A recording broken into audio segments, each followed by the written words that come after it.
Hello, my dear student. Today we have now discussed the friction chapter of class 11. Frictions class 11th में mechanics का part है जिसे आज हम लोग स्टार्ट करने वाले हैं और समझने वाले हैं। कोशिश हमारा यही रहेगा कि फ्रिक्शंस को जितना जल्दी से जल्दी कवर किया जाए।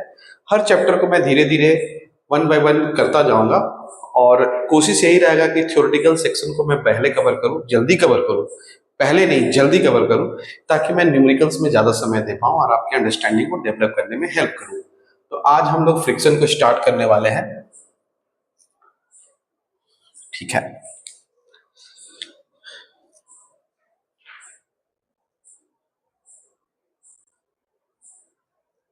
सबसे पहले तो फ्रिक्शंस का मतलब बेसिक मतलब समझते हैं, क्योंकि बहुत लोगों को फ्रिक्शंस को लेकर ये कंफ्यूजन्स रहता है कि फ्रिक्शंस ऐसी फोर्स है जो मोशन के अपोजिट लगती है। मैं बता दूं ये डेफिनेशंस 9th-10th क्लास तक के लिए सही है, मगर कहीं ना कहीं अगर आप क्लास 11th में आते हैं और मैकेनिक्स का सेक्शन देखते हैं तो फिर ये पूरी तरह से डेफिनेशन आपको सही न्यूमेरिकल को बनाने में मदद नहीं करेगी। तो एक्चुअल में इसका एग्जैक्ट डेफिनेशंस क्या है? तो एग्जैक्ट डेफिनेशंस आपका यही है कि फ्रिक्शन एक तरह का फोर्स जरूर है, मगर ये फोर्स सिर्फ मोशन को अपोज करने वाली फोर्स नहीं है, ये मोशन को कभी कभी सपोर्ट भी करती है। वो हम दिखाएंगे भी, आपको देखने को भी मिलेगा। मगर फ्रिक्शंस का एग्जैक्ट फिर मतलब क्या है? तो फ्रिक्शन का एग्जैक्ट मतलब है कि ये रिलेटिव मोशन को सीस्ट करती है। जिस रेफरेंस पॉइंट या किसी सरफेस के रिस्पेक्ट में जो पार्टिकल्स मूव कर रही है उस सरफेस के रिस्पेक्ट में रिलेटिव मोशन सीज्ड होनी चाहिए। अब इसका मतलब और मीनिंग क्या है धीरे धीरे हम लोग इसको समझेंगे। तो हमने क्या कहा कि फ्रिक्शन क्या है? It is a force. हम ऐसा सिंपल सिंपल डेफिनेशंस भी लिखेंगे और आपको समझ में भी आनी चाहिए। It is a force, it is a force that seized the relative motion, that seized the relative motion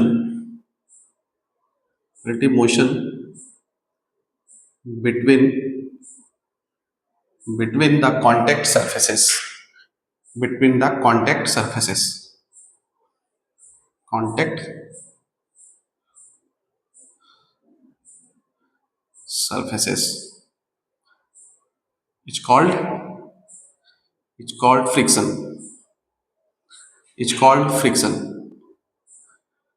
हम फ्रिक्शन किसे कहते हैं? तो जो सरफेस के बीच में रिलेटिव मोशन को सीस्ट की जा रही है उसको हम लोग फ्रिक्शन कहते हैं। जैसे कोई ऑब्जेक्ट है, सपोज टू भी कोई ऑब्जेक्ट मान लीजिए, ले लेते हैं कोई सिंपल सा हॉरिजॉन्टल सरफेस है, जिस हॉरिजॉन्टल सरफेस पे एक ऑब्जेक्ट को हमने प्लेस्ड किया है। सरफेस बेटा रफ है तभी फ्रिक्शन होगा।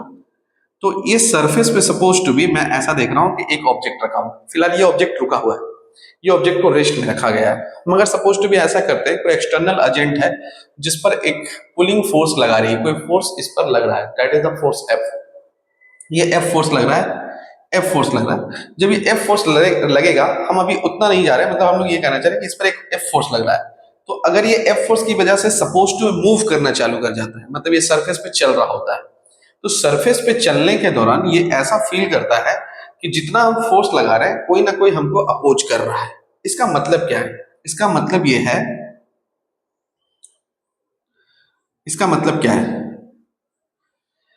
तो इसका मतलब यह है कि जब ये ऑब्जेक्ट्स को आगे की तरफ खींचा जा रहा है तो पीछे की तरफ इसको कोई ना कोई फोर्स ऐसी लग रही है जो इस फोर्स के अपोज करे। इस फोर्स की वजह से जो इसमें एक्सीलरेशंस आनी चाहिए उतनी एक्सीलरेशंस डेवलप नहीं हो पा रही है, क्योंकि लगातार इसको कहीं ना कहीं एक अपोजिट डायरेक्शन में फोर्स लग रही है। इसी फंक्शन को, इसी मोटो को लेकर लोगों को लगता है कि friction always oppose the motion, always oppose the motion. तो हम लोग थोड़ा इस पर थोड़ा क्लैरिटी भी चाहते हैं कि ऑलवेज अपोज द मोशन नहीं होता है, कभी कभी वो सपोर्ट ऑफ द मोशन भी करते हैं। फॉर एग्जांपल मान लीजिए टायर, जैसे बारिश का दिन अभी मान लीजिए सपोज टू भी अभी बरसात के समय है, किसी कीचड़ में कोई गाड़ी फंस जाती है, टायर फंस जाता है, तो आप देखते हो कि कोई अगर ड्राइवर एक्सीलेटर ले रहा है तो टायर बड़ी तेजी से घूम रही है, मगर गाड़ी बाहर की तरफ नहीं निकल पाती है। तो क्या कंडीशन है? कंडीशन यहाँ है कि वहां का सरफेस का फ्रिक्शन खत्म हो चुका है, फ्रिक्शन बड़ी चिकनी हो चुकी है, सरफेस बहुत चिकना हो चुका है। अगर सरफेस को रफनेस होता तो गाड़ी को सपोर्ट करता आगे जाने में। तो फ्रिक्शन कहीं ना कहीं सिर्फ मोशन को अपोज नहीं, सपोर्ट भी कर रहा होता। तो इस मिसकंसेप्शन को बाहर निकालिए। इसलिए जो डेफिनेशन है एग्जैक्टली अभी सही लिखा गया है। क्या डेफिनेशन है? It is a force that cease the relative motions between the contact surfaces is called friction. तो कॉन्टेक्ट सर्फेसेस, सर्फेसेस कौन कॉन्टेक्ट में? अगर मैं ऑब्जर्व करूं तो जो बॉडी सर्फेस के ऊपर रखी हुई थी उसकी ये वाली सरफेस है, ये वाली सरफेस है, और किसके साथ कांटेक्ट में? इस वाले सरफेस के साथ कांटेक्ट में, इस वाले सरफेस के साथ कांटेक्ट में है। कहीं ना कहीं आप देखोगे तो इस ऑब्जेक्ट को अगर इंटरमोलिकुलर लेवल पे जाकर देखते हो तो बहुत छोटे छोटे पार्टिकल्स जो होंगे इनके साथ बॉन्ड बना रहे होंगे, सरफेस के साथ बॉन्ड बना रहे होंगे, सरफेस के साथ बॉन्ड बना रहे होंगे। अगर मैं इस पर कोई फोर्स, एक्सटर्नल एजेंट फोर्स लगा रहा है, इस फोर्स की वजह से टेंडेंसी क्या होगी इसकी? इसकी टेंडेंसी होगी कि ये आगे चले। इसकी टेंडेंसी क्या होगी? कि ये टेंडेंसी आगे चलने की होगी। जब ये आगे चलने की टेंडेंसी होगी तो इसके साथ जो छोटे छोटे पार्टिकल्स हैं इसके, वो भी साथ में जाना चाहेगा। जब साथ में जाना चाहेगा तो बॉन्ड जिस पार्टिकल के साथ बना रहा होगा उसके साथ ये टिल्टेड हो जाएगा, कुछ इस तरीके से टिल्टेड हो जाएगा, टिल्टेड हो जाएगा। तो टिल्टेड होने का मतलब क्या है? कि ये जो पार्टिकल, इस पार्टिकल को फोर्स किस तरह से लगा रही होगी? इस तरह से नीचे की तरफ लगा रही होगी, इस तरह से नीचे की तरफ लगा रही होगी। तो ये फोर्स के दो कंपोनेंट हो सकते हैं, एक कंपोनेंट ये और एक कंपोनेंट नीचे की तरफ होगा जो वाला वर्टिकल कंपोनेंट। तो ये कंपोनेंट जो है वो सरफेस के अलोंग लग रही है, ये कंपोनेंट जो है वो सरफेस के नॉर्मल लग रही है। तो इस नॉर्मल को तो इसका नॉर्मल बैलेंस करने के लिए आ जाएगा, मगर इसको कोई बैलेंस नहीं कर रहा है। तो ये क्या कर रहा है? मोशंस की आप देख सकते हो, ये वाली जो कंपोनेंट है, ये वाली जो बॉन्ड की जो कंपोनेंट है, बॉन्ड वाली फोर्स की जो कंपोनेंट है जो सरफेस के टेंजेंशियल लग रही है, इस वाले फोर्स को कोई रोक नहीं रहा है, या बोल सकते हैं सरफेस के अलोंग लग रहा है। तो जब भी सरफेस के अलोंग लगेगा तो जो ये फोर्स लग रहा था, ये फोर्स जिसको आगे खींच के ले जाना चाह रहा था, तो उसके अगेंस्ट ये फ्रिक्शन काम कर रही थी। तो हर जगह क्या है, इस सरफेस के रिस्पेक्ट में अगर देखा जाए तो इस पर पीछे की तरफ फोर्स लग रही है जो कि एक फ्रिक्शन फोर्स है। अगर मान लीजिए सपोज टू मैं ऐसा कहता हूं सपोज टू भी कि इस डब्बे में आप खुद बैठ जाइए, इस डब्बे में आप खुद बैठ जाइए और ऑब्जर्व करने की कोशिश कीजिए। ये सरफेस जो था ऑब्जर्व करने की कोशिश कीजिए।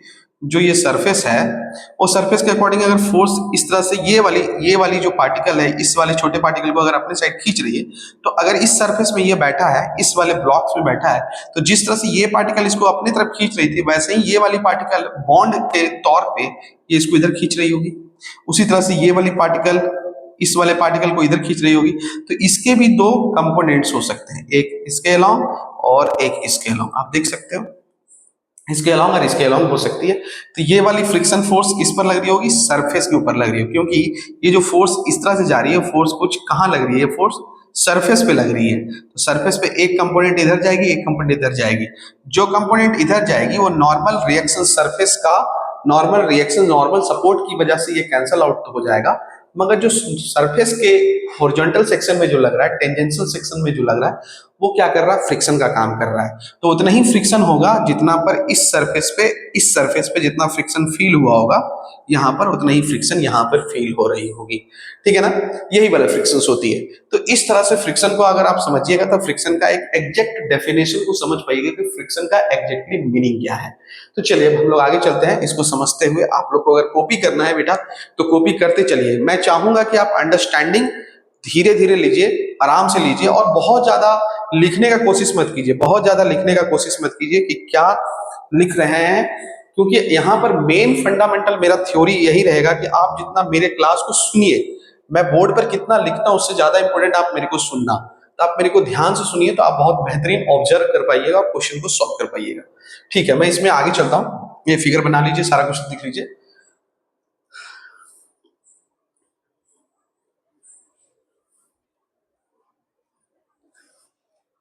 इसके बाद अगर मैं आगे चलूं तो इसमें सबसे इंपॉर्टेंट चीज है कि मैं इसको टाइप्स ऑफ फ्रिक्शंस में, सबसे पहले टाइप्स ऑफ फ्रिक्शन पढ़ने को मिलता है। टॉपिक आप टाइप्स ऑफ फ्रिक्शन पढ़िए, types of friction one by one मैं समझाते चलूंगा सॉरी। टाइप्स ऑफ फ्रिक्शंस क्या है? तो टाइप्स ऑफ फ्रिक्शंस में एक फ्रिक्शन कहलाती है काइनेटिक, काइनेटिक फ्रिक्शन। अब ये क्या है? दूसरी कहलाती है बेटा स्टैटिक फ्रिक्शन, ये किताबों में दो ही होते हैं, जनरली कहीं कहीं पर एक और लिख देता है जो कि स्टैटिक का ही हिस्सा है। तीसरा, इसको आप लिखो ना लिखो बात बराबर है, क्योंकि स्टैटिक फ्रिक्शन के अंदर ये तीसरे को समझाया जाता है, जिसको हम कहते हैं लिमिटिंग फ्रिक्शन। क्या कहते हैं? Limiting friction. Limiting friction one by one समझने की कोशिश करेंगे। तो काइनेटिक फ्रिक्शंस क्या होता है? काइनेटिक फ्रिक्शंस क्या होता है? तो काइनेटिक फ्रिक्शंस के बारे में अगर हम लोग जानने जाएंगे कि काइनेटिक फ्रिक्शंस क्या होता है, काइनेटिक फ्रिक्शन क्या होता है, काइनेटिक फ्रिक्शन क्या होता है, तो काइनेटिक फ्रिक्शन का अगर हम डिस्कशन करें तो काइनेटिक फ्रिक्शंस को इस तरह से हम लोग डिफाइन करेंगे कि इसमें देखिए काइनेटिक वर्ड आई है। काइनेटिक वर्ड का मतलब मोशन होता है, वो स्टॉप नहीं है, मोशन में है।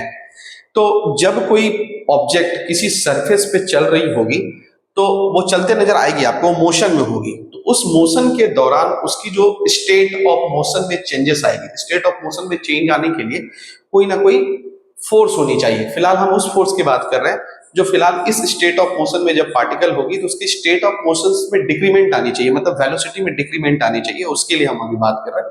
तो इस काइनेटिक फ्रिक्शन को कैसे समझेंगे, इस तरह से समझते हैं। when any body or object when any body or object any body or object the or object when any body or object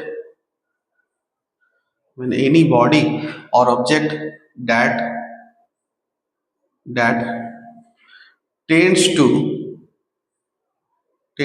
slip over that tends to that tends to slip over over a other surface over a other surface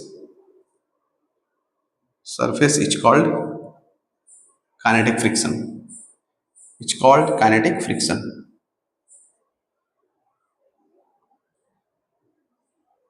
मतलब हम ऐसा कहना चाह रहे हैं कि जैसे कोई बॉडी जो है किसी सरफेस पे स्लिप करने की उसकी टेंडेंसी है, स्लिप करने की टेंडेंसी है, स्लिप करने की टेंडेंसी है या स्लाइड करने की टेंडेंसी है, तो उस समय स्लाइडिंग के दौरान जो वह महसूस कर रहा होगा सरफेस के बीच में जो रिलेटिव मोशन सीज करने के लिए जो फोर्स महसूस कर रहा होगा, उस वाले फ्रिक्शनल फोर्स को हम लोग काइनेटिक फ्रिक्शन कहते हैं।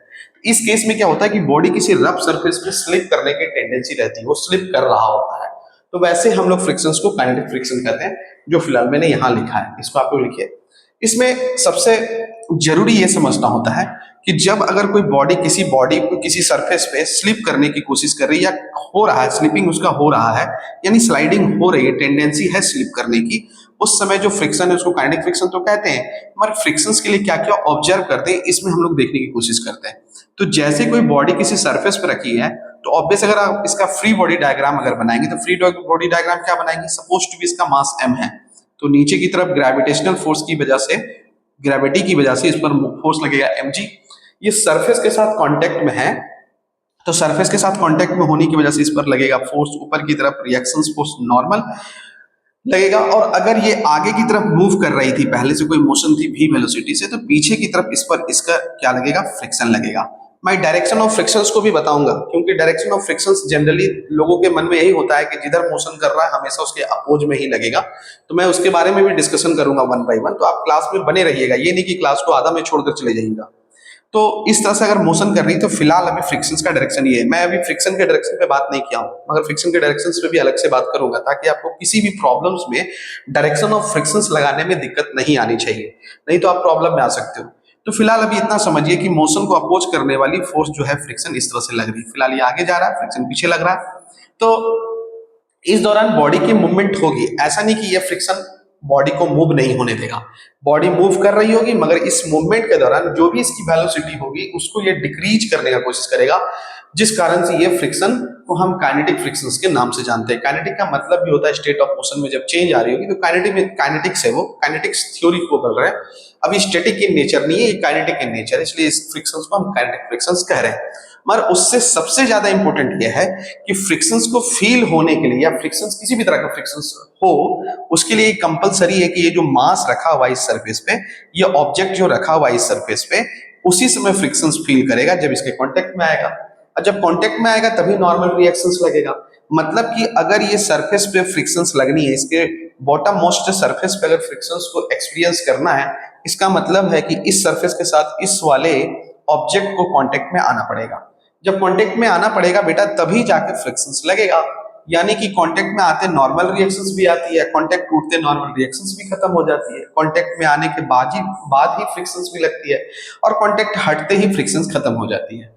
बिल्कुल वैसा ही नॉर्मल है। इसका मतलब हम ये कह सकते हैं कि frictional is directly proportional to normal. अगर नॉर्मल है तो ही फ्रिक्शन है, मतलब कि सरफेस के साथ कांटेक्ट में है तो ही फ्रिक्शन है, कांटेक्ट में है तो नॉर्मल रिएक्शन है, इसलिए friction is directly proportional to normal.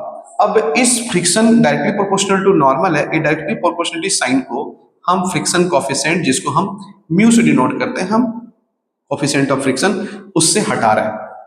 इस म्यू के बारे में भी आगे डिस्कशन करेंगे हम, वन बाय वन सारी चीजों के बारे में डिस्कशन करेंगे, जो भी न्यू टर्म्स आ रही है। This is called coefficient of friction, this is the normal. तो ये आपका क्या है, काइनेटिक फ्रिक्शन है, उस कारण से यहाँ पर के लगा देंगे सफिक्स में। तो kinetic friction equal to mu k into N. N कहाँ का होगा, जहां का फ्रिक्शन वहीं का नॉर्मल, इस बात को ध्यान रखिए, जहां का फ्रिक्शन वहीं का नॉर्मल हम अप्लाई करेंगे। ठीक है, तो this one is the kinetic friction. धीरे धीरे हम लोग आगे बढ़ेंगे, बेटा आप लोग इसको लिख लीजिए, उसके बाद हम आगे बढ़ते हैं। ठीक, ओके। तो अब हम लोग आगे बढ़ने में क्या देखेंगे, स्टैटिक फ्रिक्शंस का डिस्कशन करेंगे, तभी हम लोग आगे बढ़ पाएंगे। अगर हम लोग स्टैटिक फ्रिक्शंस के बारे में बात कर रहे हैं, तो स्टैटिक फ्रिक्शंस क्या होता है, तो static friction, static friction, static frictions में बॉडी की टेंडेंसी स्लिप करने की नहीं होती है। मतलब अगर वो चाहता भी कि हम स्लिप करें, तो सरफेस के रिलेटिव मोशन को सीज करने वाली जो फोर्स फ्रिक्शन कहलाती है वो इतनी होती है कि बॉडी की टेंडेंसी जो स्लिप होने की उसको वो होने नहीं देता है।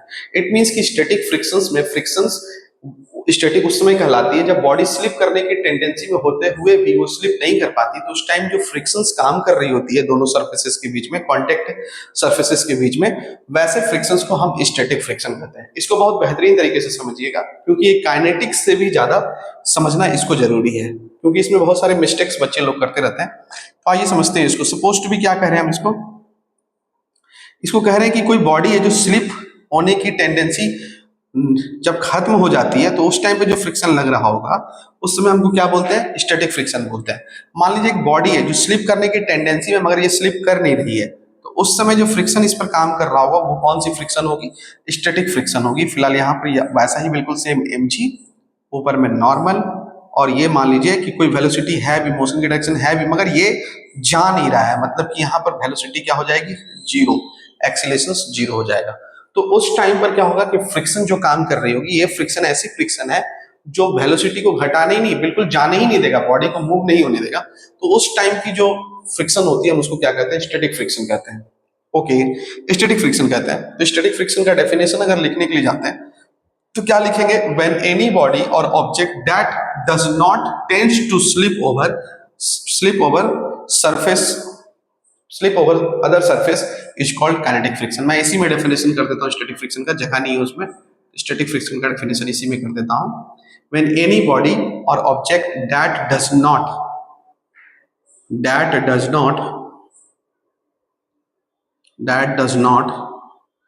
tends to slip over other surface is called static friction, is called static friction। ठीक है ना, आप इसको लिखिए आगे। अभी धीरे धीरे हम लोग आगे चलेंगे। Static friction, okay. जब इतनी बातें हो गई, तो जैसे वहां पर फ्रिक्शंस को लेकर अगर हम लोग बात करें, तो फ्रिक्शन जनरली यहाँ पर क्या होगा, फ्रिक्शन जो जनरली होगा वो फ्रिक्शन का सब्स्टिट्यूशन कितना, म्यू टाइम्स ऑफ एन होता है। तो यहाँ पर जो स्टैटिक फ्रिक्शन लिखी जाएगी वो लेस देन या equal to mu times of N लिखी जाएगी, less than mu times of N लिखी जाएगी, म्यू एस एन। ठीक है, ऐसा लिखा जाएगा स्टैटिक फ्रिक्शंस में। अब ऐसा क्यों लिखा जा रहा है, तो ऐसा ये इसलिए लिखा जा रहा है क्योंकि वही नॉर्मल है जो पहले नॉर्मल थी काइनेटिक फ्रिक्शन के दौरान, और स्टैटिक फ्रिक्शंस इतना होता है, मतलब कोएफिशिएंट ऑफ फ्रिक्शन इतना होता है कि वो फोर्स केपेबल नहीं होता है कि बॉडी को मूव होने दिया जाए। वो होता है क्या, केपेबल इतना होता है कि बॉडी को मूव नहीं होने दिया जाए, यानी कि जो भी वैल्यू होगी वो स्टैटिक फ्रिक्शन की उससे कम होनी चाहिए, क्योंकि काइनेटिक के केस में तो उससे ज्यादा हो जाएगा। तो इसलिए लेस देन है। अब ये लेस देन या इक्वल को समझने का सबसे बेहतरीन तरीका है, मैं आपको एक एग्जांपल देता हूं तो आप इसको बहुत बेहतरीन तरीके से समझ पाएंगे। जैसे कि एक एग्जांपल ले ले रहे हैं हम लोग,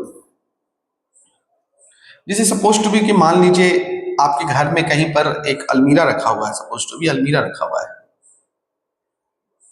अलमीरा रखा हुआ है, सपोज टू बी एक अलमीरा है, भारी भरकम अलमीरा है, भारी भरकम एक अलमीरा है बेटा, इसमें चाबी लगाने का जगह है। किसी टाइम ऐसा हुआ कि मान लीजिए दीपावली का समय है, आपको घर में साफ सफाई करवानी है, आपकी मदर, आप मान लीजिए आपकी मदर है और वो कहती है कि बेटा साफ सफाई का समय आ गया है, तो आप इसको थोड़ा धक्का लगा के साइड करो। तो आप एक भाई बहन हो, मान लो आपको बोला गया, तो आपका भाई जो छोटा है आपसे, मान लीजिए वो बड़ी उत्सुकता से सोचा आज तो मैं कर ही दूंगा इसको, उसने क्या किया, गया गया और इस पर एक फोर्स लगाया, फोर्स लगाया और अलमीरा को फोर्स लगाने के पुश करने के बाद अलमीरा में कोई डिस्प्लेसमेंट नहीं दिखा।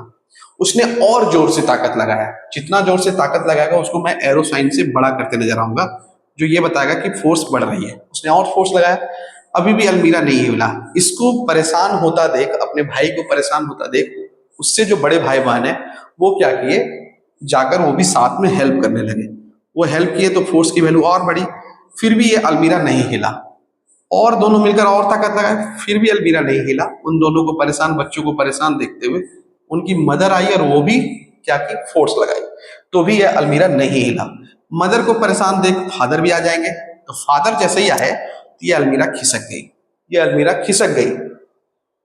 एक मजाकिया सेंस में हम इसको समझ तो जरूर रहे हैं, मगर आप इसको कितना बारीकी से सोचिए कि कितना आसानी से समझ लेंगे कि क्या हो रहा है। एक छोटा बच्चा फोर्स लगाया, अलमीरा नहीं हिला, और फोर्स लगाया, जितना भी उसके पास पोटेंशियल था, जितनी भी ताकत थी उससे फोर्स लगाया, नहीं हिला। उनको परेशान देख के उसकी बड़े भाई बहन जो भी हो वो भी उसका साथ देने आए, अलमीरा नहीं हिला।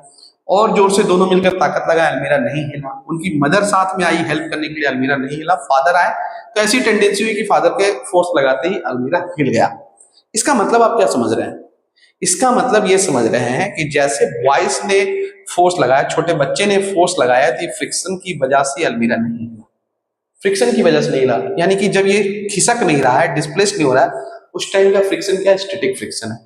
जब और ताकत लगाया और फोर्स बढ़ाया तो कहीं ना कहीं अलमीरा हिलना चाहिए था, नहीं हिला, मतलब फ्रिक्शन और बढ़ गई होगी, स्टैटिक फ्रिक्शन इसको जाने नहीं दे रहा है, और बढ़ गई होगी। तो ऐसे करते करते आप ये सीख पा रहे हो यहां से कि जब बॉडी स्लिप नहीं कर पा रही है इस सरफेस के ऊपर, इसका जो बॉटम मोस्ट सरफेस वो स्लिप नहीं कर पा रही है, खिसक नहीं पा रही है, इसका सिंपल सरलता से आप समझे तो फोर्स बढ़ते जा रहा है मगर स्टैटिक फ्रिक्शन लग रहा है। और स्टैटिक फ्रिक्शन भी ऐसा होगा कि ये फोर्स के लगभग लगभग इक्वल हमेशा हो जा रहा होगा, जिसके कारण इस फोर्स का इफेक्ट आपको देखने को नहीं मिल रहा होगा। तो इससे हम क्या समझ पा रहे हैं? हम इससे यही समझ पा रहे हैं कि static friction is a self adjustment. Static friction जो है अपने आप को सेल्फ एडजस्ट करता है। तो जिस टाइम फादर ने फोर्स लगाया, अचानक ये स्लिप कर गया, तो जो टेंडेंसी की अब स्लिप कर ही जाएगी, अब इतने फोर्स के बाद स्लिप कर ही जाएगी, जब तक नहीं कर रही थी तब तक स्टैटिक है। जब स्टैटिक से जस्ट काइनेटिक में कन्वर्ट होने वाला होगा, स्टैटिक से काइनेटिक में जब कन्वर्ट होने वाला होगा, उस टाइम के स्टैटिक फ्रिक्शन को हम क्या कहते हैं? लिमिटिंग फ्रिक्शन क्या कहते हैं? क्या कहते हैं? लिमिटिंग फ्रिक्शन कहते हैं, जिसको हम एफ एल से डिनोट करते हैं। और एफ एल क्या होता है? म्यू एस एन होता है, म्यू एस एन होता है। मतलब जो स्टैटिक फ्रिक्शन लेस देन या इक्वल टू हो सकता था, तो स्टैटिक फ्रिक्शन का जो मैक्सिमम वैल्यू होगा, जिसको हम लिमिटिंग फ्रिक्शन कहते हैं, तो मैक्सिमम कितना हो सकता है? तो ये तो या तो लेस देन है या इक्वल है, तो इक्वल होने का मतलब ही इसकी मैक्सिमम वैल्यू यही हो सकती है, क्योंकि इसके बाद ये काइनेटिक में कन्वर्ट कर जाएगी। तो इसको हम ऐसे बोल सकते हैं F S max, F S max static friction का मैक्सिमम वैल्यू, इसको हम लोग ऐसे समझते हैं। ठीक है, तो आपको ये चीजें समझ में आ रही होगी, इसको आप लोग लिखिए, इसके बाद हम लोग आगे चलेंगे। इसके बाद हम लोग आगे चलेंगे तो यहाँ पर एक नोट करने वाली बात है जो आप जरूर लिखिए। नोट करने वाली एक बात है कि नोट क्या कर रहे हैं हम लोग? नोट इस पर ये कर लेंगे कि static friction, the static friction, the static friction, the static friction, friction is self adjustable, is self adjustable, is self adjustable. Okay, इस बात को आप समझ चुके होंगे, सेल्फ एडजस्टेबल है ये। ओके, ठीक है, हम लोग आगे चलते हैं बेटा। इसको मैं हटाता हूं थोड़ा। आप ध्यान से सुनते जाइए, उसके बाद मैं जितना भी हो सकता है जेई एडवांस तक मैं क्वेश्चंस को लेकर जाऊंगा, उसमें कोई प्रॉब्लम नहीं आएगी। मैं बेसिक अंडरस्टैंडिंग ठीक करके रखिए, आपका क्वेश्चन अपने आप बनेगा। ओके, हम लोग आगे चलते हैं।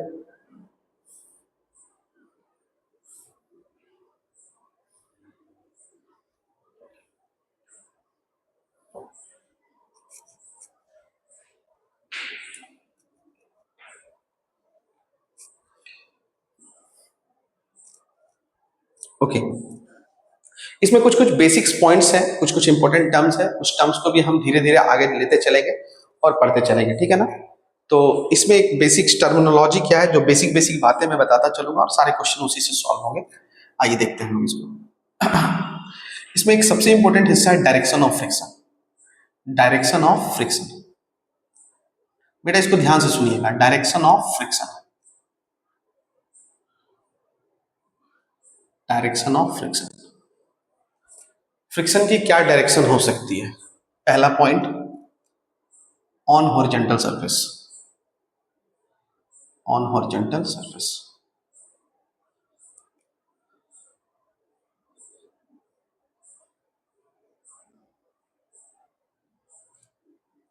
ऑन हॉरिजॉन्टल सरफेस पे जैसे कि एग्जांपल है इस तरह का कुछ, तो ये अगर पीछे जाना चाहेगी तो ब्लॉक्स एक एक करके किस पे लगेगी, मैं फिगर साइड बनाऊंगा। तो ब्लॉक्स अगर आगे जाना चाहती है तो फ्रिक्शन उस पर पीछे लगेगी, और सरफेस पे फ्रिक्शन किधर लगेगी उस दौरान? रिलेटिवली फ्रिक्शन आगे लगेगी। क्यों ऐसा कह पा रहे हैं? अगर बॉडी की मूवमेंट इधर है तो इसका हर पार्टिकल आगे जाना चाहता है, और हर पार्टिकल आगे जाना चाहेगा तो इसका हर पार्टिकल जो कांटेक्ट में बॉन्ड जिससे बना रहा था वो उसको नीचे खींचेगा, उसका एक कंपोनेंट पीछे होगा, तो ये आगे लगेगी। तो आप ये देखिए कि जो कांटेक्ट सरफेसेस के दौरान जो पॉइंट पॉइंट जो पार्टिकल, छोटे छोटे पार्टिकल जो बॉन्ड बना रहे थे जिस सरफेस के साथ, उस पार्टिकल का मूवमेंट क्या है? अगर उस पार्टिकल का मूवमेंट आगे है तो उसके अकॉर्डिंग फ्रिक्शन किधर होगी? पीछे। तो फिलहाल ये पूरा ऑब्जेक्ट अगर आगे जाना चाहता है तो जिसके साथ ये कांटेक्ट में थी उसकी हर सरफेस की हर पॉइंट भी आगे जाना चाहेगी, तब उस पर फ्रिक्शन फोर्स किधर लगेगा? पीछे। आप ऐसे काम करोगे तो बहुत आसानी से हो जाएगी। दूसरी बात है, सपोज टू भी हम ऐसा कर रहे हैं, हाँ एक और इसका, ये तो सबसेट हो गया, और देख लेते हैं, एक और देख लेते हैं फॉर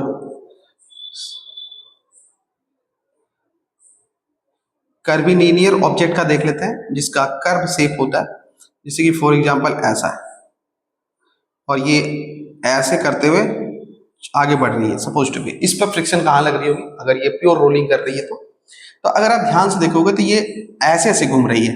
मैं उठा के दिखाता हूं, आप इसको समझिए। ये जब ऐसे घूम रही है तो इसकी जो हर पार्टिकल जो कांटेक्ट मारी किधर जाना चाहती है? पीछे जाना चाहती है, पीछे जाना चाहती है। तो जब पीछे जाना चाहती है तो इस सरफेस के रिस्पेक्ट में इसमें फ्रिक्शन किधर लगनी चाहिए? इधर लगनी चाहिए। क्योंकि मैंने यहां भी बोला कि आप सरफेस के अकॉर्डिंग जो पॉइंट्स किधर जा रही है उसके अपोजिट फ्रिक्शन फोर्स लगती है। तो जब ये बॉडी जो है, ये जो डिस्क है या सिलेंडर है जो भी है, वो प्योर रोलिंग कर रही है, तो सरफेस के कांटेक्ट में जो पॉइंट्स आ रही है, ये पॉइंट्स आ रही है, ये पॉइंट्स बार बार पीछे जाना चाह रही है, पीछे जाना चाह रही है। तो पीछे जाने चाह रही है तो इस पर फ्रिक्शन किधर लगेगा? आगे। फिलहाल ऐसे समझिए कि फ्रिक्शन इस पर आगे लगेगा, फ्रिक्शन ऐसे आगे लगेगा, ठीक है ना। चलिए कुछ स्पेशल केसेस भी देखते हैं। उसके बाद suppose to be third point, अगर मान लीजिए सपोज टू बी एक इंक्लाइंड सरफेस है, और इंक्लाइंड सरफेस पे, इंक्लाइंड सरफेस पे, फॉर इंक्लाइंड सरफेस, दूसरा number for inclined surface, for inclined surface, for inclined surface, for inclined surface पे अगर सरफेस स्मूथ वाली सरफेस, मतलब फ्लैट सरफेस की बॉडी अगर रखी जाएगी और अगर वो नीचे की तरफ मूव कर रही है तो फ्रिक्शन इस बॉडी पे आगे की तरफ है, पीछे की तरफ लगेगा फ्रिक्शन ऐसा, क्योंकि इसका हर पार्टिकल नीचे जा रहा है तो फ्रिक्शन ऊपर लगेगा। उसी तरह से ऐसे और भी कर सकते हैं। अगर मान लीजिए बॉडी नीचे से ऊपर की तरफ जा रही है, ऐसे कुछ जा रही है, इसकी मोशन ऊपर की तरफ हो रही है, ऐसे है, तो फ्रिक्शन इस पर नीचे की तरफ लगेगी, ठीक है। बिल्कुल इसमें ही और कुछ केसेस देखते हैं। अगर कोई बॉडी रोल करता होगा, नीचे की तरफ आ रहा है, और यह रोल करता हो ऊपर की तरफ जा रहा है, ये बहुत इंपॉर्टेंट है सीखना, क्योंकि इसमें लोग बहुत गलती करते हैं। रोल करता हुआ ऊपर की तरफ जा रहा है तो फ्रिक्शन की तरह लग सकता है। आइए देखते हैं तो होता क्या है, आइए सुनते हैं। अब इसमें क्या हो रहा है, यहाँ थोड़ा सा लॉजिक हो सकता है कि आपको चेंज लगे, मगर है कुछ चेंज नहीं। हम जो भी रीजन है उसको हम कुछ चीजों को हम रोटेशनल मोशन में भी सॉल्व करेंगे, मगर जो बता रहा हूं सीख लीजिए ताकि आपको दिक्कत नहीं होना चाहिए। तो जैसे पहले इसी को देखते हैं, ये रोल करते हुए ऊपर चढ़ रही है, रोल करते हुए ऊपर चढ़ रही है, तो इसकी हर पॉइंट क्या हो रही है, जब रोल कर रहा है ऐसे कर रहा है, इसकी जो कॉन्टेक्ट वाली पॉइंट है वो पीछे जाना चाहता है। तो जो कॉन्टेक्ट पॉइंट पीछे जाना चाहता है, तो मैं जिस लॉजिक के हिसाब से चला उस पर क्या होना चाहिए, फ्रिक्शन फिर आगे। जब फ्रिक्शन आगे होगा तभी तो ऊपर चढ़ते हुए जो रोल करते ऊपर चढ़ रहा था उसकी क्या होगी, मोशन धीरे धीरे स्पीड कम होगी। तो अगर ये ऐसे घूमना चाह रहा है तो कहीं ना कहीं जो फ्रिक्शन उसको उल्टा टॉर्क दे रहा है, वो टॉर्क डेवलप करने की कोशिश करेगा, रोटेशन को बंद करवाने की कोशिश करेगा, सीज कराने की कोशिश करेगा। तो इस वजह से यहाँ पर फ्रिक्शन आगे भी लग रहा है और आपको ये समझ में भी आ रही होगी कि पॉइंट। मगर यहाँ पर सोचिए कि ये ऐसे से रोल कर रहा है, तो इसका जो कॉन्टेक्ट पॉइंट है वो ऊपर जाना चाहता है, तो फिर फ्रिक्शन किधर लगना चाहिए, नीचे की तरफ लगना चाहिए। मगर ऐसा नहीं होगा, फ्रिक्शन फिलहाल यहाँ भी ऊपर की तरफ ही लगेगा, इस बात को याद रखिएगा। ऐसा क्यों, क्योंकि आप खुद सोचो, कोई भी चीज जब ऊपर से नीचे की तरफ चलती है तो उसकी काइनेटिक एनर्जी बढ़ती है, पोटेंशियल एनर्जी घटती है। तो kinetic energy in terms of translation, kinetic energy in terms of rotation दोनों बढ़ेगी। तो यहाँ पर क्या हो रहा है कि अगर मान लीजिए ये पॉइंट ऑफ कांटेक्ट पीछे, अगर पॉइंट ऑफ कांटेक्ट का मोशन पीछे हो रहा है और हम फ्रिक्शन आगे लगा देंगे, तो आप खुद सोचो जब फ्रिक्शन अगर हम आगे लगा देते तो ये फ्रिक्शन रोटेशंस का अपोजिट काम करता है, जो इसके रोटेशन को बंद करवाने का काम करता है। जबकि आप सोचिए जब कोई चीज ऊपर से नीचे की तरफ चलती है तो और वो तेजी से धीरे धीरे उसका एंगुलर वेलोसिटी बढ़ेगा। तो एंगुलर वेलोसिटी बढ़े उसके लिए इस फ्रिक्शन का डायरेक्शन तो फिर ऊपर होनी चाहिए, तो वही ऊपर है। इस बात को बड़े अच्छे से समझ लीजिए। अगर नहीं याद रहता तो ऐसे याद कीजिए, कोई भी सिलिंड्रिकल फेस या कोई भी सर्कुलर सरफेस का बॉडी हो तो वो इंक्लाइंड प्लेन पे जब भी प्योर रोलिंग करते ऊपर चढ़ रहा हो या रोल करते ऊपर जा रहा हो, तो आप फ्रिक्शन का डायरेक्शन हमेशा अपवर्ड डायरेक्शंस में दिखाइएगा, along the inclined in upward direction. ठीक है ना, इस बात को ध्यान रखिए तो आपके लिए आसानी होगा। ओके, तो डायरेक्शन ऑफ फ्रिक्शन ये है। हम एक और एग्जांपल लेंगे ताकि आपको समझ में आनी चाहिए। साइकिल का एग्जांपल ले लेते हैं कि साइकिल के टायर पे किस तरह का फ्रिक्शन काम करता है। इस पर आप जुड़ा हुआ बहुत सारे सवाल आते हैं बेसिक असर्शन रीजन्स पैटर्न में, सोचने में बहुत दिक्कत नहीं होती है, तो हम उसको भी एक बार ले लेते हैं। आप इसको कॉपी कर लीजिए। ओके, आगे चलते हैं।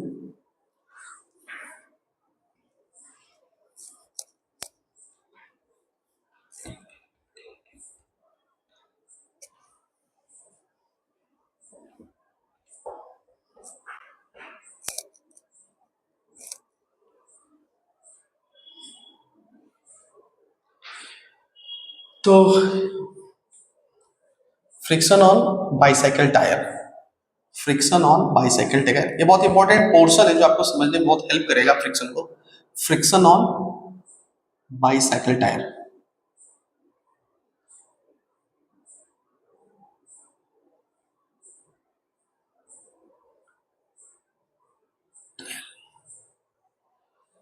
दो केसेस अराइज कर लेते हैं। while not paddling while not paddling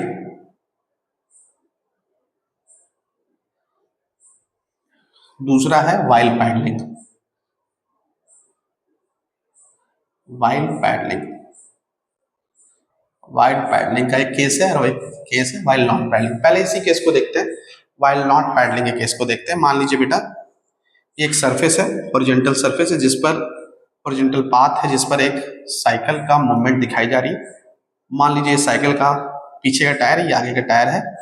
cycle को मैं कुछ इस तरीके से बना देता हूं।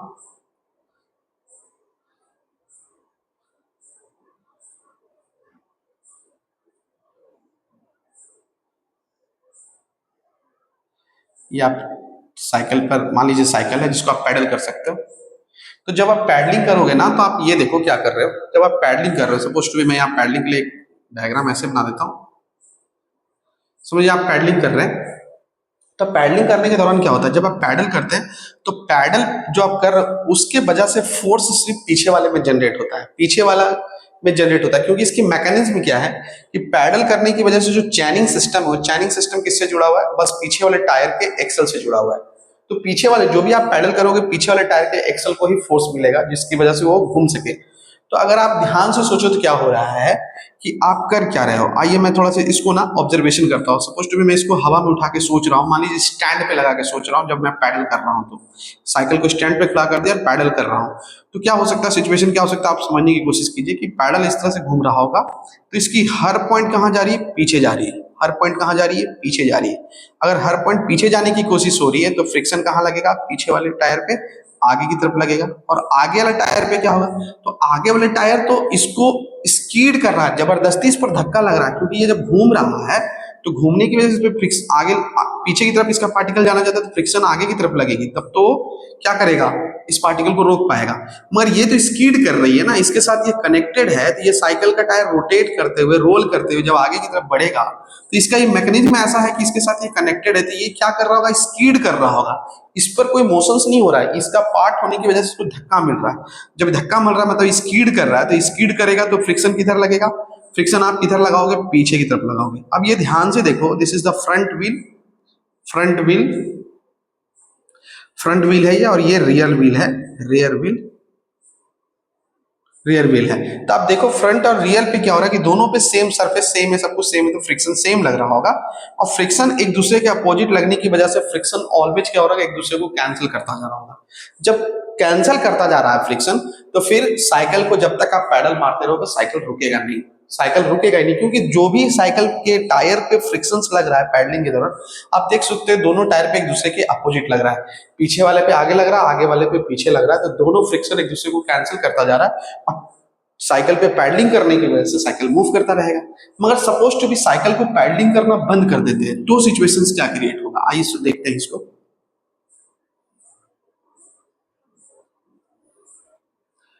बेटा आप साइकिल के टायर पे पैडलिंग करना मतलब कि जो उसके हैंडल है उसको पैडलिंग करना बंद कर देते हो, सपोज टू भी पैडलिंग करना बंद कर देते हो, इस तरह का कुछ कनेक्शन होता है, मैं ऐसा दिखा रहा हूं, ऐसा कुछ होता है, आप पैडलिंग करना बंद कर दिए। तो जब पैडल बंद करना बंद कर दोगे तो फिर क्या होगा, ये टायर भी नहीं घूम रही, ये भी टायर नहीं घूम रही है। आपको जो फीलिंग आ रहा है मैकेनिक्स मैकेनिज्म समझिए कि आप फोर्स नहीं दे रहे हो कि ये टायर अब घूमे, ये टायर भी स्कीड कर रही है, ये भी टायर स्कीड कर रही है। जब दोनों टायर स्कीड करेगी तो स्कीड करेगा तो इसका हर पॉइंट जब आगे की तरफ जा रही है, घूम नहीं रही है, बस स्कीड कर रही है। जब स्कीड करी तो फ्रिक्शन कहाँ लगेगा, पीछे। और आगे वाले टायर पे भी तो स्कीड ही करती थी हर मैकेनिज्म में, तो इस पे फ्रिक्शन कहाँ लगेगा, पीछे। दोनों फ्रिक्शन देखिए क्या कर रहा है, एक दूसरे को कैंसिल नहीं कर पा रहा है। और मोशन साइकिल का अगर आगे की तरफ है तो ये फ्रिक्शन देखिए दोनों पीछे की तरफ है, तो फ्रिक्शंस की जो है वो मोशन को अपोज कर रहा है, तो धीरे धीरे आपका जो बाईसाइकिल है वो रुक जाएगा। तो ये आपका कॉन्सेप्ट है फ्रिक्शन ऑन बाईसाइकिल टायर पे। तो आप इसको बेहतर तरीके से समझ पा रहे होंगे, इसको भी कॉपी कर लीजिए। इसके बाद धीरे धीरे हम लोग आगे बढ़ेंगे और फिर जितना भी क्वेश्चन हो सकेगा हम लोग क्वेश्चन को भी सॉल्व करने की कोशिश करेंगे। ओके ठीक है बेटा, आगे चलते हैं, हम लोग इसको हटाते हैं।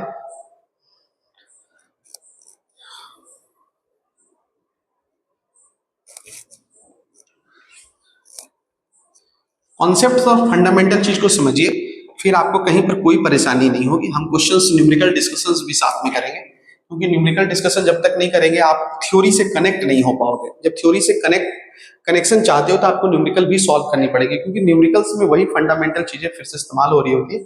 और जब आप उसका रेगुलर यूज करते हो तो फिर आप थ्योरी को बेसिकली कॉन्सेप्ट्स को बेसिक अंडरस्टैंडिंग जो नॉर्मली हो रही है सिचुएशन, ऐसा नहीं कि मैं ये थ्योरी बता रहा हूँ, जो घटनाएं घट रही है उस बेसिस पे फिजिक्स को पढ़ा जा रहा है। आप मत समझिए कि एक सिलेबस है, हम उसको पढ़ रहे हैं कल भूल जाएंगे, नहीं। फिजिक्स तो ऐसा चीज है जिसको आप पढ़ रहे हैं तो आप उसको रिकॉल कर सकते हैं एक बेहतरीन तरीके से, उसी को सिखाया जा रहा है। आप नॉर्मल डे में भी यही होता नजर आता है जो हम लोग सीख रहे हैं।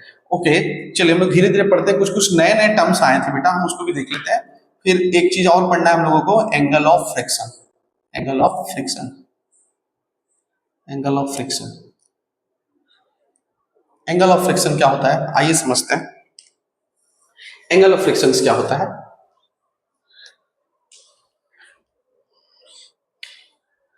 जैसे कि कोई बॉडी है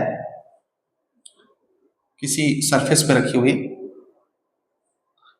ये बॉडी है, ये बॉडी का जो नॉर्मल रिएक्शंस होगा सरफेस के थ्रू, ये जो नॉर्मल रिएक्शंस है और बॉडी पर जो फ्रिक्शंस लग रही है मोशन के अपोजिट, उन दोनों के रिजल्टेंट का जो फोर्स है, इन दोनों का जो रिजल्टेंट फोर्स F है, वो फोर्स और नॉर्मल के बीच जो बनने वाली एंगल है वो एंगल ऑफ फ्रिक्शन कहलाती है। क्या कहलाती है? एंगल ऑफ फ्रिक्शन कहलाती है। तो आप इसको कैसे निकालोगे? तो tan theta equal to perpendicular by base, तो परपेंडिकुलर ये हो गया, बेस ये हो गया। तो परपेंडिकुलर क्या हो जाएगा बेटा? ये। तो ये कौन सी कंपोनेंट है? आप देख सकते हो इसके जैसा, फ्रिक्शन के जैसा है। तो फ्रिक्शन बाय बेस कितना हो जाएगा? एन। एन लिखेंगे। यहाँ क्या हो जाएगा? फ्रिक्शन क्या होता है? म्यू एन होता है। ये आपका क्या होगा? एन होगा।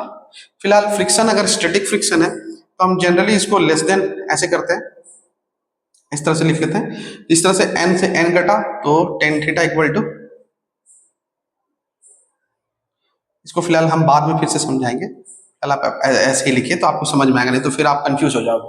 तो टेन थीटा बेसिकली कितना मैक्सिमम हो सकती है फ्रिक्शंस के तौर पे? तो आप इसको लिख सकते हो म्यू। तो थीटा इक्वल टू कितना होगा? Ten inverse mu. Tan inverse mu.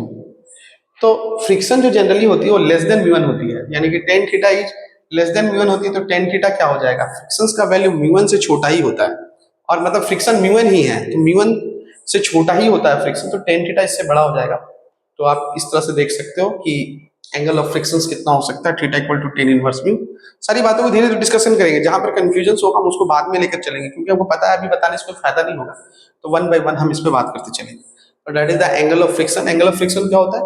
जो फ्रिक्शन और नॉर्मल के जो रिजल्टेंट फोर्स एफ है और जो नॉर्मल रिएक्शन है सरफेस के थ्रू मिलने वाला, उनके बीच बनने वाली एंगल को हम एंगल ऑफ फ्रिक्शन कहते हैं। ओके। उसके बाद एक छोटी सी टॉपिक है characteristics of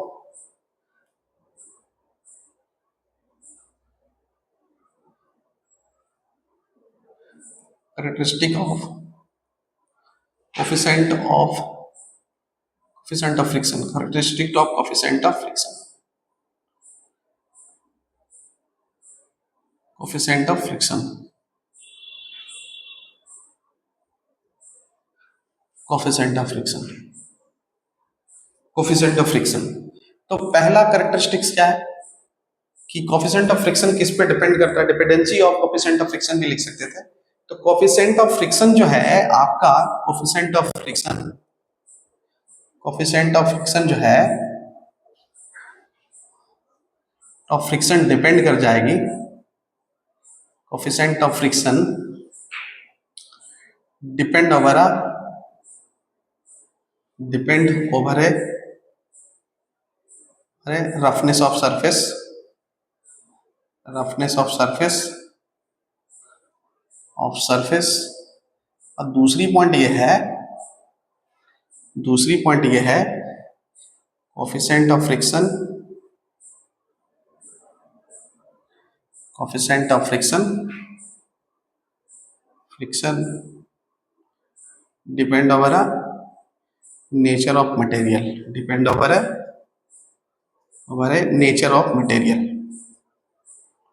nature of material, nature of material,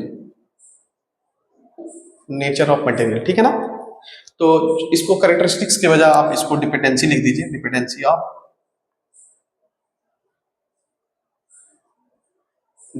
coefficient of friction. Coefficient of friction किस किस बातों पर डिपेंड करेगा, किस किस बातों पे?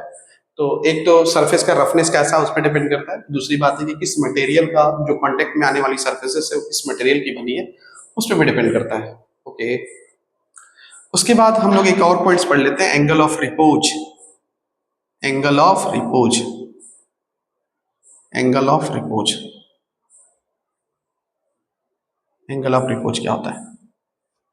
एंगल ऑफ रिपोज बड़ा समझना आसान है, कोई बहुत बड़ी चीज नहीं है। एंगल ऑफ रिपोज क्या होता है समझने की कोशिश कीजिए। आपको मैं ऐसे समझाता हूं कि मान लीजिए कि ये मेरा एक सरफेस है, दूसरी सरफेस ऐसे इसके ऊपर रखी हुई है, और इस सरफेस के ऊपर, ये सरफेस हॉरिजॉन्टल, इसके ऊपर एक ऐसे सरफेस रखी हुई है, दूसरा जो मार्कर इस पर ऐसे रखी हुई है, इस पर कोई ब्लॉक रखा हुआ है। ठीक ना?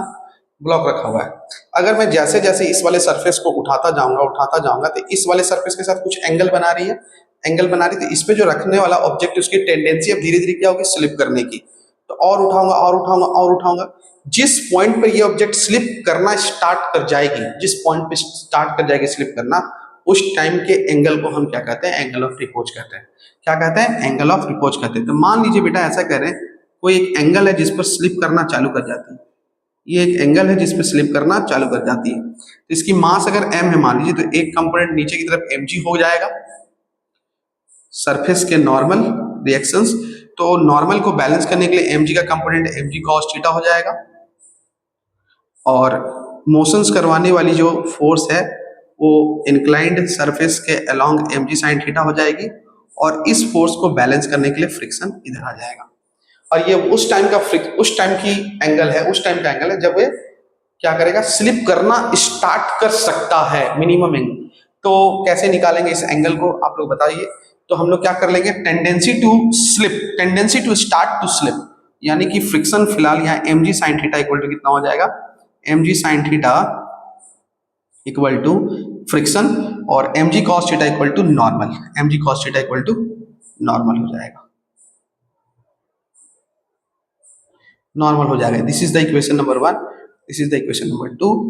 तो इक्वेशन 1 डिवाइडेड बाई इक्वेशन 2 अगर मैं करूंगा, इक्वेशन 1 डिवाइडेड बाई इक्वेशन 2 अगर मैं करूंगा, तो क्या आ जाएगा, mg sin theta, mg sin theta by mg cos theta equal to friction. अब फ्रिक्शन क्या होता है, mu into N divided by m, N से एन कट जाएगा, mg से mg। तो टेन थीटा इक्वल टू कितनी आ जाएगी बेटा, टेन थीटा इक्वल टू आ जाएगी म्यू, तो थीटा इक्वल टू कितना आ जाएगा, tan inverse mu, tan inverse mu. तो थीटा कम से कम कितना होना चाहिए, तो थीटा जो होगा कम से कम एक्चुअली में इससे बड़ा या इसके इक्वल होना चाहिए, तो यानी स्लिप करने की है, तो टेन थीटा कितना हो जाता है, greater than ten inverse mu. क्योंकि ये ऐसा क्यों लिख पा रहे हैं वो भी मैं बता देता हूं, जो फ्रिक्शन है वो लेस देन म्यू एन होता है, यानी कि जो mg sin थीटा वाली जो पार्ट्स है वो म्यू एन से बड़ा हो सकती है। तो जब आप करोगे यहाँ पर ग्रेटर देन ऐसा लिख सकते हैं हम लोग, ऐसा लिख सकते हैं म्यू एन। तो एक मिनट आप लाला भी इसको ऐसे ही रहने देंगे, आप कंफ्यूज कर सकते हो म्यू एन, तो ठीक है ओके, इस तरह से लिख सकते हैं कम से कम एंगल, हाँ एंगल ऑफ प्रपोज ठीक है। तो इस कम से कम इतना होना चाहिए, नहीं तो इससे बड़ा होना चाहिए, तभी वो जाके स्लिप करेगा, तो इसलिए वो सही है। तो आप इसको ऐसे लिख सकते हो, इस तरह से लिख सकते हैं। तो इस तरह से पता क्या चल रहा है, जो एंगल है या तो इसके बराबर, कम से कम इसके बराबर होना चाहिए, या तो उससे बड़ा होना चाहिए, तभी जाके ये वाली जो बॉडी इंक्लाइन पर है वो स्लिप करेगी। तो यहाँ पर जाकर फ्रिक्शंस का लगभग 90% थ्योरी आपका खत्म हो जाता है। इससे जुड़ा हुआ फिर सवाल बनाएंगे, जो भी प्रीवियस ईयर में आया हुआ क्वेश्चन है या जो बेहतरीन क्वेश्चन है उसको हम लोग 1 by 1 बनाएंगे, ठीक है ना। तो इसको पहले आप लोग लिख लीजिए, उसके बाद हम लोग आगे चलते हैं। ठीक है बेटा, आज हम लोग थ्योरी सेक्शन को खत्म कर रहे हैं, कल इस पर जुड़ा हुआ हम लोग सिर्फ न्यूमेरिकल्स करेंगे। तो आज पूरा थ्योरी को एक बार ओवरव्यू कर लीजिए, उसके बाद हम लोग आगे चलेंगे। तो आज के लिए थैंक यू। कल हम इससे जुड़ा हुआ बिल्कुल ऐसा ही हम लोग काम करेंगे, जितने भी न्यूमेरिकल्स आए हुए हैं फ्रिक्शंस में, उस फ्रिक्शंस पे काम करेंगे। फ्रिक्शंस में कोई बड़ी बात नहीं है, बस थोड़ी सी आपको क्या रखनी चाहिए, थोड़ा सा केयर करना चाहिए, थोड़ी सी सावधानी रखनी चाहिए, सावधान अटेंशन होना चाहिए कि आप फ्रिक्शंस को ले कैसे रहे, फ्रिक्शन को समझ कैसे रहे। बाकी चीजें आपको न्यूमेरिकल के सॉल्व करने के दौरान आपको आप धीरे धीरे पता चल जाएगा, और आप आराम से टेकल कर पाएंगे। तो इस बात पे ध्यान रखिए। चलिए ओके, थैंक यू, बाय।